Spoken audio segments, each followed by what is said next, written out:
NFTs and the future of art. So what I want to do is explore what NFTs will mean to the art world. We will also look at what they are and how you create them. And to do this, I'm joined today by world-renowned digital creator and NFT artist, people pleaser, aka Emily Young. Very good to have you with us. Hi, thanks for having me on. Yes, and you have also just created a course on Skillshare on NFT art and make and mint your first digital asset. So you're a good person to speak to all of this about. Where are you joining us from today? I'm in New York right now. Lovely. So tell us a little bit more about yourself. What does it mean to be a digital creator, an NFT artist, and how did you end up where you are today? Sure. So I mainly use sort of digital art around 3D computer graphics as my medium, and I've been working in the visual effects and animation field for about 6 years before I got into working in crypto. And my relationship with cryptocurrency started in 2017 when I was looking for sort of ways to invest my money as a young person who doesn't know much about traditional finance, so like bonds and stocks and things like that. And naturally, diverging onto the internet, I discovered cryptocurrency. And because it's 24/7 and using the internet, and you don't, there's no like minimum that you need to start investing. So that's kind of how I got into it. And then I started reading about the blockchain and found the technology really revolutionary and fascinating. But when the 2018 bear market hit, I kind of just put crypto investing on the back burner and then continued to focus on my regular job, which is working in 3D animation until 20 it was late 2019 that I had ended my contract and didn't find another job to line it up with. So for anybody who has any sort of familiarity with the visual effects industry, it's very, very much of a grueling industry, and job stability is not really a thing. People work contract to contract, and we're often overworked and underpaid. And so, my luck sort of ran out at the end of 2019. And but then finally, I think in the first quarter of 2020, I got after a bunch of interviews and stuff, I got a job at Apple.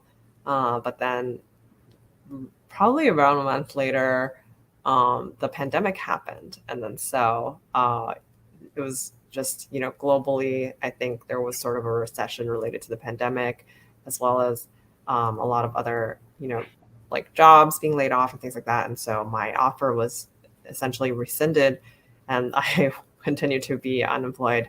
And then so, during this time, I think DeFi, which is a subcategory of stands for decentralized finance, subcategory of cryptocurrency, especially products, really started to take off that summer. And then so my friend who basically referred me to go check out like DeFi inspired me to just look into it again. And then that's how I rekindled my relationship with cryptocurrency.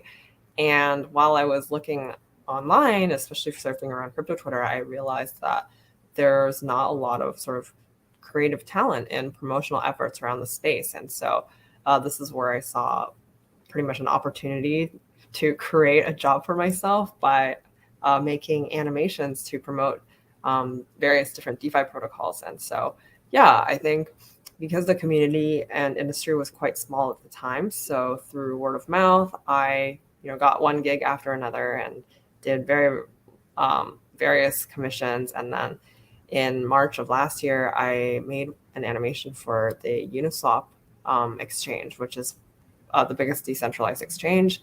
And the animation went very, very viral. And I also sold it as an NFT. It was my first NFT auction, so I had no idea how much it was going to go for. And it ended up selling for over $500,000, which all of it was donated to charity at the time. And the other interesting thing is that a DAO was like a collective DAO was spun up as a result. of this auction because it was a collective group of people who. Do you want to quickly explain what a DAO is for anyone that doesn't? Sure. So yeah, a DAO stands for a decentralized autonomous organization, and you can think of them like sort of companies that, or like organizations that sort of operate together as a collective and make decisions together utilizing the blockchain. And so I think when this auction happened, the concept of DAOs hadn't really sort of been more mainstream or um, sort of spread out. So it was really interesting because it was probably one of the first times that a collective group of people had won an auction for something. And so, first, it takes a lot of coordination and, sort of alignment of values for a group of people to even get together and agree that they all want to co-own this piece of art, right? And I think that it sort of spawned a whole new era of paradigm shifts where people suddenly started realizing number like in like strength in numbers and what you can do together as a collective over just the individual. And so it's really beautiful because the blockchain can enable this by people pulling funds together efficiently and quickly. And so yeah, that's kind of the sort of my magnum opus, or what kind of put me on the map for everything that happened. I mean, later that summer, I made the Fortune magazine cover, the August-September issue, and it had the tagline "Crypto versus Wall Street," and it did really well. The cover went super viral, was sold out everywhere around the world, and then in September, I did a collaboration with Steve Aoki where we auctioned off a piece of art at Sotheby's. That summer I also helped crowdfund for the Ethereum documentary where we sold NFTs and raised over $2 million to fund the documentary. So that also made people realize the power of crowdfunding using cryptocurrency and NFTs. And and then in December I made the Forbes 30 under 30 list. And then earlier this year, I started my latest project, which is called Shibuya, which is sort of like a decentralized Netflix Kickstarter platform that I'm trying to build to allow more people to use cryptocurrency and NFTs to crowdfund for maybe film projects that they want to get off the ground. And the first IP that we're launching on that is an anime that I'm making with my co-founder Mache Kuchiara, and it's called White Rabbit. So if people want to watch it, you can go on. It's free to watch, so you can go on Shibuya.xyz to go watch the animation, and it's just ongoing. So the more we make, the more we'll put on there. And it's an anime about going down the rabbit hole of cryptocurrency, basically. And then in April of this year, I made the Vogue Taiwan cover, and it's sort of like actually I have it right here, but it's like a picture of, it's the first time that sort of the digital character has graced the cover of a Vogue magazine. And, it's sort of just documenting, my art is all about documenting, what's happening in sort of this time that we're living. And, this one is specifically about that paradigm shift where people, are really caring about NFTs or their digital identities, how they're being represented in the metaverse. Like you see this on Twitter by, all the people who are just have an avatar as their photo instead of like a real picture. And you're really starting to see that people really care about their digital identities over, so that cover is sort of just like thought provoking and, sort of channels that similarly to how my Fortune cover really captured that moment in time last summer when people really cared about crypto. So that's just sort of a short version of everything I've done. What an amazing story. That is fantastic. Thank you for sharing this with us. Let's explore NFTs then and Web3 in a bit more detail. Why should anyone really be interested in NFTs? What do you think what value do they bring to your world? Well, I think First and foremost, or at least one of the things that caught my attention the most at first, and I think for many others as well, is the fact that NFTs have what they call royalties, which is that every time an NFT is resold, a percentage of that sale goes to the original creator. And this is really important, and it's all sort of being managed by smart contracts, right? So this is really important because I feel like even in film or traditional art, anything in sort of like the pre-crypto world, this has not happened. So a lot of it is reliant on trust, or signing like legal papers and contracts and chasing up payments and things like this. Or oftentimes in the case of traditional art, it's just impossible, right? Once you sell the piece of art, that's all the money that you're ever going to get from it, and then the rest of it. So that of course is the most obvious game changer, which I think pretty much anyone can agree with.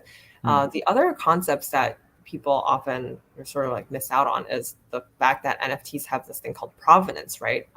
And that's due to it being on the blockchain. So what provenance means is just the order in which things are happening, and that how they're documented.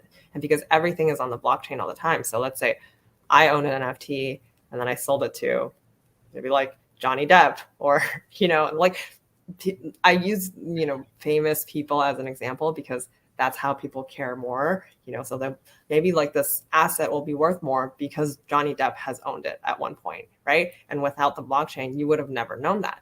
And so that I think provenance is another sort of like really key element to what makes NFTs sort of revolutionary. And lastly, I think just in general, you cannot deny that as a collective society, we are just constantly moving towards a more digital future, a digitized future. I think 10 years ago, we probably would take a break and then go on the internet. And then now it's completely reversed. We take a break by going outside, and the majority of the time we're spending on the internet, whether it's on our phones or on our computers. And so if you realize that this is the trajectory of where our society is going, whether or not you like it or you agree with it, it just is an inevitable trend that we're heading towards. And so the digitization of assets is only a matter of time, right? And I think also because of the pandemic, a lot more people have adopted this sort of more nomadic lifestyle, or they're more willing to like travel and move around. And then you're going to start realizing that you have less and less of a desire or a need for physical belongings, because they're easy to lose, and they take up space, and you have to move everything. So art is a really, really great example. Like I don't want to right now, like if I don't have a home, I don't really want to have physical art, because if I'm moving around all the time, there's just no way that I'm going to be able to ever be able to properly bring that everywhere and then appreciate it in my home. But I guess with digital art, that's a different story, right? You can just keep it in your wallet, and then maybe one day if you want to print it out or something, you can. But in the meantime, it's kind of like keeping it at like a port, but like a digital one, which a lot of people do already with existing art anyways, right? And so I think these are all sort of just like main bullet points about why people should start caring or paying attention to NFTs at the very least. Very good. So as a digital artist, you make digital artwork, and then how do NFTs, what do they do? How is it different to what you've done before, where you sell your digital artwork? Well, so I didn't sell digital artwork before NFTs. I don't even think that was possible. The only way you could have sold artwork prior to NFTs, especially digital artwork, was to take it from the digital realm and carry it over to the physical, meaning you print it out, right? And then people were just selling a print where people frame it or something. But I created it digitally, like I didn't paint it. It was made on a computer, but then you have to print it out. And so, I guess technically it wasn't even possible to buy digital art prior to NFTs. So that's obviously another really, being a digital artist myself, something that really changed the game for me, right? And I think that the concept of buying digital art is just NFTs basically just they record ownership on the blockchain of a specific asset, and that's really what they are. So it doesn't even have to be art, but it could be something that has like utility, like a concert ticket, or anything that you can think of that records ownership. Basically, it could be a mortgage, like birth certificate, whatever you feel. And so me being an artist myself, obviously the most practical use case is art, but there's so much more to NFTs than just digital art, which I feel like is also something that isn't talked about enough. Very good. So how do you create an NFT? How your course goes into this obviously in a lot more detail, but maybe you can give us a good summary of where you get started. Well, I mean, I really think that if somebody is serious about learning how to create an NFT, you probably should go watch the Skillshare course, just because I think the learning curve is quite steep. I don't think I can just pack in this interview telling people how to create an NFT. And I do feel that it's very important for people to understand the concept of NFTs or the blockchain, or how all of these things are working together before they even start thinking about making an NFT. So yeah, part of why I even wanted to make the Skillshare course is just because, I've been pretty selective about my collaborations or who I work with since everything has happened. And education and pushing proper information about cryptocurrency to the masses has always been something that I've personally been passionate about. That's why I made the Fortune cover and the Vogue cover, and do all these interviews. But I have yet to find sort of a single compact resource online about just a crash course on helping people understand what the blockchain is, what's an NFT, what is cryptocurrency, how do you make a wallet, and how do you browse, the blockchain and things like that, and marketplaces. And these are all things that you need to know before you even start making an NFT. And so, I just thought that why not, collaborate with Skillshare. We just sit down and do it once and for all. We spent months sort of planning out the course, but it really is hopefully, pretty detailed, but also easily digestible for the beginner, and just to sort of get them, it's only an hour long, but just to get them off the ground and just understand how to properly make an NFT. Because I feel like people say that all the time, but it's this sort of foreign concept that a lot of people just have no idea where to even get started with, right? Absolutely. So try to summarize the process for us then. Well, first you need a digital wallet. So you need to have a wallet that can hold cryptocurrency, and you'll need some cryptocurrency. So in most cases, there's different blockchains, but the one that I talk on Skillshare and the one that most people use when they talk about NFTs is Ethereum. So you're going to need some Ethereum as well. Once you have some Ethereum in your wallet, then you can go and create either a smart contract via another platform, or you can make your own smart contract for minting an NFT, deploying an NFT. And then after that, you need to have something to make as an NFT, either like an artwork or some kind of file that you want to upload. And then depending on which marketplace or platform that you're using, you can either upload that artwork or deploy it yourself, and then list it. So that's kind of like the very, very basic overview. Very good. And what mistakes do people need to watch out for? I mean, I think, well, first, just doing anything on the blockchain is not free. So there's always these things called gas fees that you have to pay every time you do something. And so I think that a lot of people didn't really know this getting into it. And so, they might just mint a bunch of NFTs that maybe they didn't mean to mint, and then spend more money than they were planning to. Or, the blockchain is permanent. So as soon as something is, put onto the blockchain, like you mint something onto the blockchain, even if there's not really a concept of deleting on the blockchain per se. So you can do this thing called burn, which is sort of remove it, but that transaction or that history, of that asset being minted will always be there. That's just how the blockchain works. So, don't upload something embarrassing, or I mean, I go over this in my course, but I teach people how to go use something called the test net, which is like a sort of simulation of Ethereum before you do it on the actual blockchain. So you can check, sort of like how your assets look and everything before you do it for real. So that's something that a lot of people actually don't know about, which I think would be super helpful. Very good. And have you got any top tips, things that you've learned that have made your life easier in terms of creating NFTs today?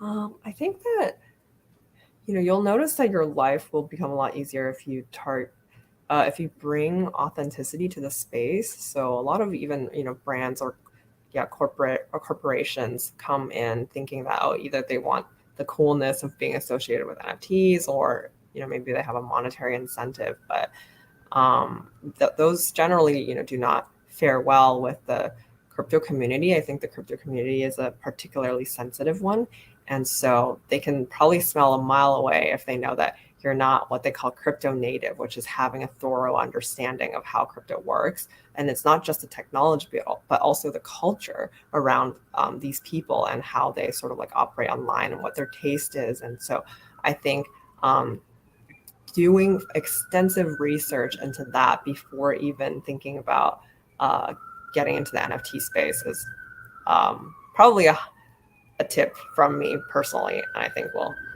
Interesting. So how would you describe the culture in the crypto Web3 world? I think, sorry, there's like a siren outside. That's all good. Happens when you're in New York, huh? um, can you repeat the question? So the question was, I can't actually remember the question. So what did we talk about?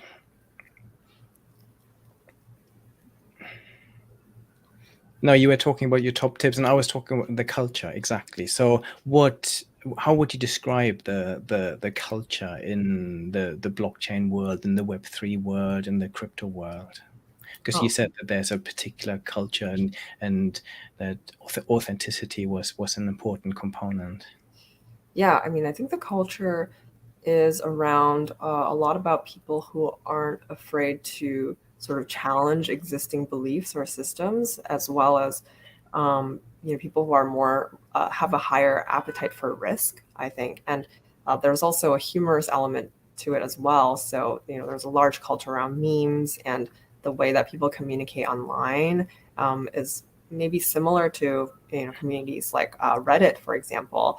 And lastly, I think that in Web3 or just like the crypto community, a lot of the culture is around more positive sum rather than zero sum. So what that means is instead of competing, it's more collaborative, and there's this whole sort of ideas and concepts around open source, right? All of the code is open source, so when you deploy a product, or it's out there for everybody to see, they can copy it if they want, but that's not the point, right? Like when people talk about right click saving a picture being the same as an NFT, that's not, yeah, that's the whole point is that the blockchain documents ownership, and it doesn't matter if you can right click and save it or not, because you're not owning the actual asset. So yeah, those are the general sort of like concepts around what makes the crypto community a more unique one, I would say. And do you think ownership will become more important in Web3, in the metaverse?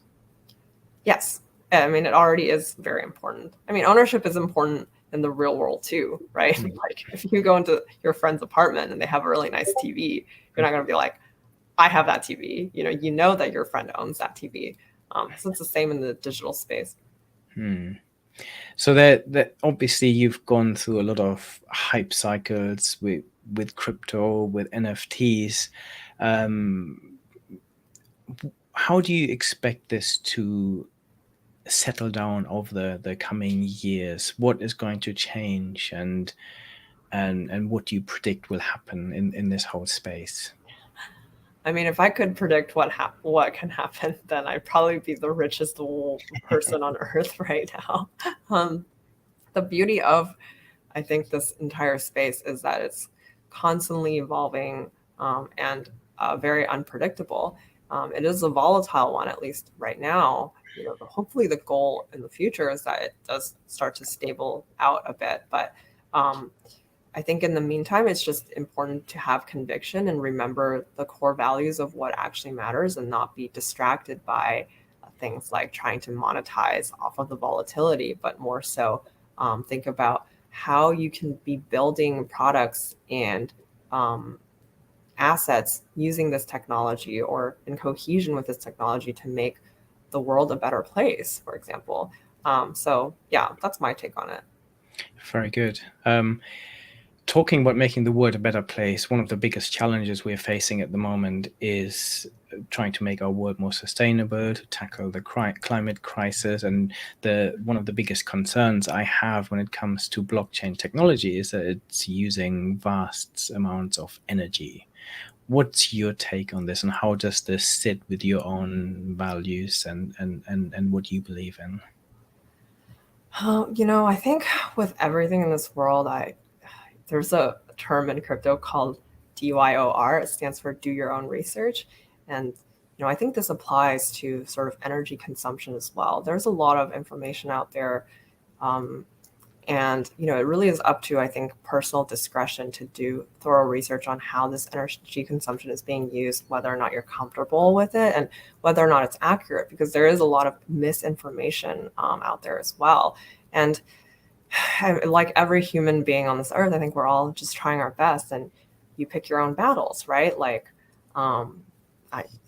you could say that, meat consumption also is very, very damaging to our environment, but everybody still consumes meat, So I think, yeah, at the end of the day, it's about, if somebody can sort of like an independent artist who was struggling before to make a living can make a living for themselves using NFTs, then, instead of like rejecting it, I think maybe you can embrace it and then also jump into the community and help think about ways that we can make this technology even more sustainable. Very good. What are your future predictions in terms of the art world more widely? So if you think about Web3, the metaverse, how will this change the world of art? I think art is always going to be subjective, and it's just the sort of like the medium that is changing, and things that are adding to it. When people think about art, is they're introducing this concept of like adopting the technology as part of the artistic statement as well. So, for example, if it's doing something unique on the smart contract, or that there's some kind of specific mechanic that makes this NFT change over time, or which probably wasn't possible, for example, with just like oil on canvas or something, then these are sort of ways that it's sort of like evolving and changing the way we think about art. So the code itself could also be art, right? Yeah, absolutely. And then if you look at the metaverse, Web3, what are your hopes for the future? How do you want all of this to evolve? I think I am quite a naive individual, and so optimistically, I would hope for a future where we're moving more towards UBI, for example, so universal basic income. And I do genuinely believe that with each new technology, it's all up to the intentions and hands of the people who have control or grasp over it. So, if you have bad intentions, then you can turn it into a bad thing, right? But if you have good intentions, then you can turn the technology for good use. And so, yeah, I think parts of, the whole concept of cryptocurrency being, or the concept of decentralization and putting the power, removing the middleman, putting power back to people, as well as making things more efficient and fast, could help things like distributing universal basic income. But for that to even happen, I think everybody needs to be aligned in that kind of like vision. And obviously, I think the world as it currently is not. But one can naively hope and dream. Very good. Yeah, and I think this is how you change the world, by dreaming up new things. If anyone wants to learn more about this super exciting and fast evolving topic, where do they find your course? Yeah, so I think if you just Google Skillshare People Pleaser, which is the same name on my screen here, then you'll be able to find it pretty easily. If you go on my Instagram, which is just this handle, People Pleaser, it's the link that's in my bio. And with that link, you can get the first month for free, basically. So you can watch my course for free. Very good. Yeah. And anyone listening to the audio only version is pplpleasr. And yeah, pplpleasr. It's a yeah, very weird exactly. spelling, but that's Yes. how it's spelled. Very good. Thank you so much. This was fascinating, and good luck with all the exciting projects that you've got going at the Thank you moment. as well. Thank you. Anyone who wants to re-listen to this conversation, head to my YouTube channel or have a look at my podcast, where you can literally find hundreds of other conversations about future trends in technology and business. So thank you very much. And thank you, Emily.